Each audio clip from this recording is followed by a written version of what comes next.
Hi అండి. Chicken pakodi చూపిస్తానండి. పైన క్రిస్పీగా లోపల సాఫ్ట్‌గా తినే కొద్దీ తినాలనిపిస్తుంది. అంత రుచిగా ఉందండి.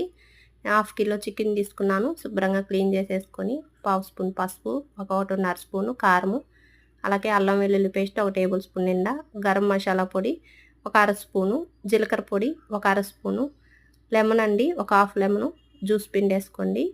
అలాగే కొత్తిమీర, కరివేపాకు సన్నగా ముక్కలు కట్ చేసి వేసాను. ఇదంతా ఫస్ట్ చికెన్కి మసాలా పట్టించేసేయండి. ఇలా పట్టించి 2 టేబుల్ స్పూన్లు బియ్యం పిండి, 1 స్పూను శనగపిండి వేసుకొని మళ్ళీ ఒకసారి అంతా బాగా కలుపుకొని ఒక అరగంట సేపు ఫ్రిడ్జ్లో పెట్టేసేయండి. బాగా నానద్ది. ఇలాగ నానిన తర్వాత డీప్ ఫ్రైకి ఆయిల్ పెట్టుకొని ఆయిల్ బాగా వేడైన తర్వాత మీడియం ఫ్లేమ్ పెట్టుకొని ఒక్కొక్క ముక్క వేసుకుంటూ కడాయికి ఇలాగ రెండో వైపు కానీ బాగా ఎర్రగా రెండు వైపులు వేగిన తర్వాత ఒక టిష్యూ వేసుకున్న ప్లేట్లో తీసేసుకోండి. పప్పులోకి, సాంబార్లోకి లేక ఉట్టిగా తిన్నా కానీ భలే ఉంటుందండి. లైక్ చేయండి వీడియో నచ్చి